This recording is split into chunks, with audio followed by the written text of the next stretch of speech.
ang nakuha niya, grabe. Yung pagitan for the last 30 days, 36,583,063 yung nakuha ni Daddy Frankie na views. Grabe ba kay Sir Paul? Ano lang, 17,000. Sobrang layo ng pagitan. Hi guys, magandang araw sa inyong lahat. So Mari TV nga pala, at sa video na ito ay gusto kong i-share sa inyo kung sino-sino yung top 8 na iniidolo natin charity vloggers sa buwan ng Marso, no? Dahil Abril na tayo ngayon, malalaman na natin yung ranking sa Marso kung sino yung mga nasa top or top 8, no? Pero bago tayo magsimula guys, kung pwede subscribe my YouTube channel kung gusto niyo ng ganitong video, at i-like itong video ko dahil malaking tulong na po yun sa akin, no? So maraming salamat guys. Sa number 8, sa top 8, walang iba, si Kuya Tekram, no? Si Kuya Tekram guys, for the last 30 days, nakakuha siya ng 2,753,599 total views sa kanyang nai-upload na video for the last 30 days, no? Si Kuya Tekram kasi, nag-average siya ng 2 uploads sa isang araw, kumbaga, kadalasan 2 video yung nai-upload niya sa isang araw. So, for the last 30 days, nag-average siya ng 60 videos. So, in total, sa lahat, sa 60 videos na i-upload niya for the last 30 days, nagtotal ito ng 2,753,599, no? So, siya yung nasa top 8 na may pinakamalaking views sa buwan ng Marso na charity vlogger. Dito tayo sa top 7.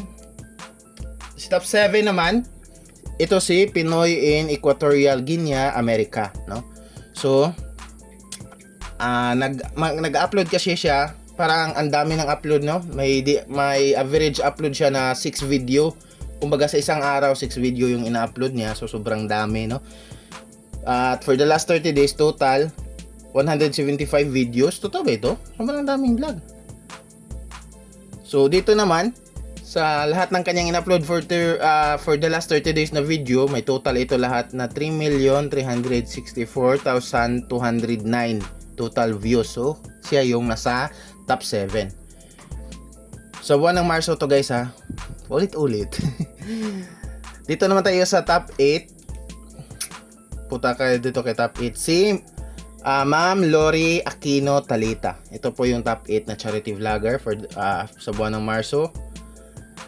Meron siyang daily average upload na 7 videos, no? 7 uploads sa isang araw. Sobrang dami pala, no? At dito, meron siyang views for the last 30 days na 3,768,697, no? So 3 million ang sa kanya for the last 30 days. Ang sa kay Equatorial kasi ano lang 'yun, 3 million din, pero mas lamang si Loretta ba 'yon? 364 si Loretta. Okay. Mas lamang talaga si Ma'am Lori Aquino kay Pinoy Equatorial, no? So si Ma'am Lori Aquino, siya yung top 6. Dito naman tayo sa top 5. Walang iba ko si Sir Val Santos Matubang. Si Sir Val Santos Matubang, meron siyang daily average na 4 video uploads isang araw. Kumbaga 4 na video yung ina-upload niya sa isang araw kadalasan. Weekly average na 5 videos, no? So, in total, sobrang dami, no? So, dito naman for the last 30 days, ito yung views na, ito yung nagpa top 5. 4,636,651, no? So, ito yung rason kung bakit nasa top 5 si Sir Val Matubang, no? So, congratulations kay Sir Val. Punta naman tayo sa top 4. Dito kay top 4, so syempre walang iba kundi si Sir Rab, Kalingap Rab, no? Si Sir Rab, meron siyang paano ba ito guys?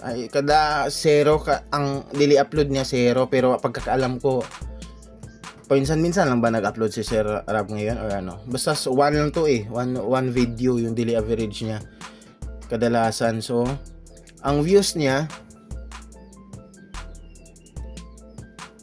na 9,541,292 for the last 30 days. So siya yung top 4 na charity vloggers na may malaking views for the last 30 days. Kumbaga views naman talaga in total. Ano ito guys, sa isang buwan 30 days, no? So sa isang buwan nag-upload sila yan araw-araw. So kumbaga for the last 30 days, sa lahat ng views ng kanilang na-upload sa buwan na yan, tinototal yan. So yun po yung pinagbabasihan ng ranking. So si Sir Val, meron siyang 9,941,292 total views sa kanyang mga na-upload for the last 30 days, no? Kaya siya yung nasa top 4. Dito naman tayo sa top 3, si Sir Roel Malalag. So dito tayo kay Sir Roel.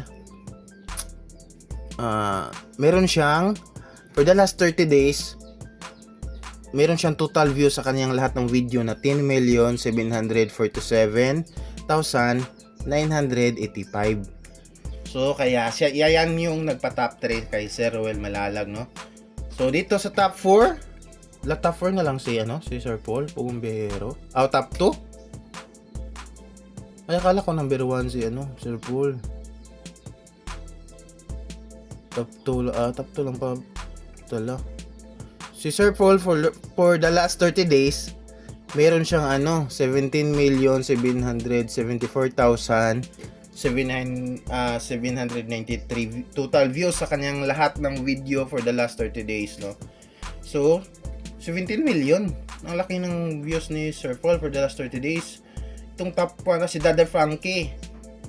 Yung top 1. Ang pagkakaalam ko kasi kay Daddy Frankie, guys, 3 video sa isang araw yung ina-upload, no? So syempre expected talaga si Sir Paul kasi isang video lang yung ina-upload ni Sir Paul sa isang araw.